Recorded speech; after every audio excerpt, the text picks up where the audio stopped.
Eu sou o professor Dr. Leonardo Mataruna, pesquisador da Coventry University no Reino Unido, faço parte do Center for Trust, Peace and Social Relation e estarei aqui hoje no dia, justamente no dia de hoje, trocando com vocês algumas informações a respeito do esporte paralímpico no Brasil e no mundo. Então, antes de começar a fazer essa troca com vocês, eu gostaria aqui de trazer justamente três obras que podem ajudar vocês que são ainda estudantes de educação física. São três livros de um pesquisador que trabalha comigo, que é o Dr. Ian Britton. O primeiro livro se chama From Stoke Mandeville to Sochi, que é justamente que conta a história dos Jogos Olímpicos de Inverno.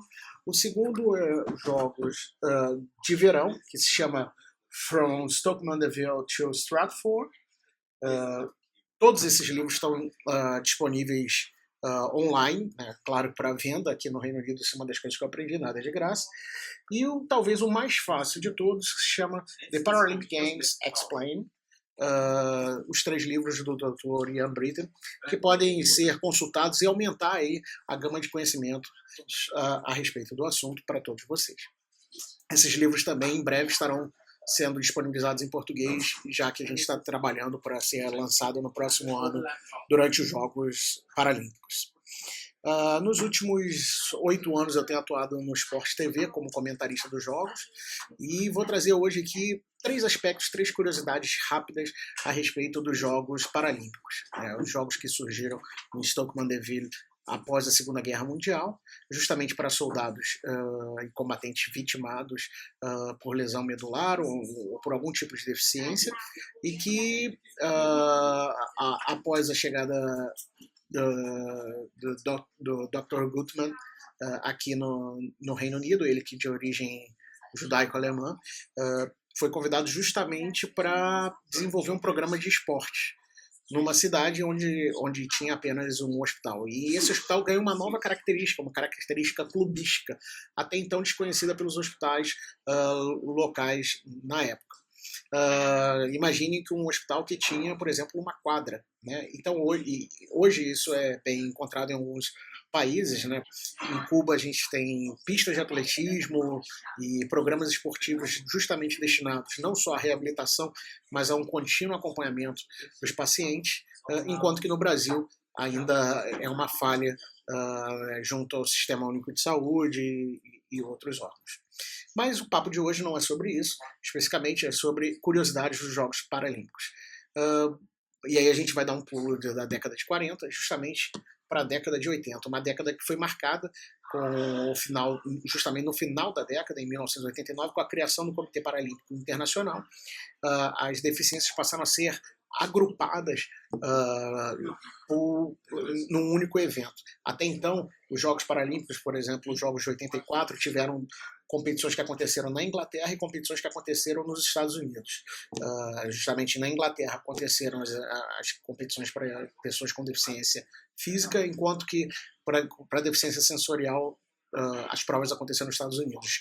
Já 1988 marca os Jogos por acontecerem na mesma cidade que os Jogos Olímpicos, porém com organizações diferentes. Os Jogos Paralímpicos de 1992 foram marcados pela inserção do sistema de classificação funcional, ou seja, buscando uma equidade no processo de competição. Buscaram-se ajustar as deficiências por grupos, e esses grupos passavam então por testes, e esses testes eram destinados justamente a um fair play, ou seja, uma competição mais justa, uma competição mais igual, uma competição que realmente desse oportunidade a todos, não só de participar, mas realmente chegar a um bom resultado. In the Atlanta Games, em 1996, foram jogos que foram marcados por algumas curiosidades, né? Os Jogos de 92, o sistema de classificação já acontecia na mesma cidade, aconteceu em Barcelona, até hoje é considerado um dos melhores eventos paralímpicos que já se teve na história. Os Jogos de 96 foi marcado justamente, no caso do Brasil, era o processo de fixação e criação do Comitê Paralímpico Brasileiro. Porém, do ponto de vista de organização dos jogos em uma perspectiva internacional, os jogos apresentaram uma série de dificuldades. Uma delas é que o comitê organizador dos Jogos Paralímpicos era separado, era diferente. Essa união entre os comitês organizadores só aconteceu nos Jogos de 2000 em Sydney. E no final dos Jogos Olímpicos, os organizadores recolheram todos os materiais, computadores e todos os elementos, e não foi possível utilizar a mesma tecnologia e o mesmo suporte dos stakeholders, que são os apoiadores, né? Ou seja, patrocinadores, voluntários, tudo aquilo que dá aporte ao evento, não foi possível ser utilizado nos dois eventos. Então, os Jogos de Atlanta tiveram essas características.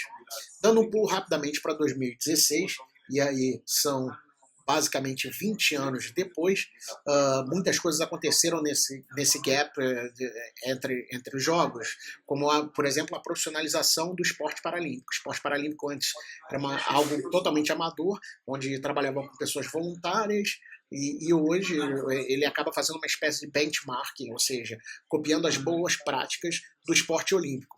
Então, são equipes multiprofissionais, equipes com um conhecimento extremo, não só sobre o treinamento esportivo, mas o treinamento esportivo específico para a pessoa com deficiência e, sobretudo, a inovação com os processos de tecnologia de próteses, órteses, que fazem com que a performance esportiva seja melhorada a cada edição dos Jogos.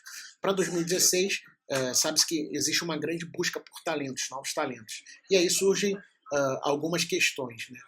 Um dos maiores problemas são os pretenders, que são pessoas que não têm nenhum tipo de deficiência, mas que querem encontrar nos Jogos Paralímpicos uma oportunidade de vida, ou seja, uma oportunidade para ter uma bolsa atleta, uma oportunidade para ter um suporte do sistema de saúde, uma oportunidade para treinar um determinado esporte. E aí acabam por simular uma deficiência para se converter um atleta paralímpico.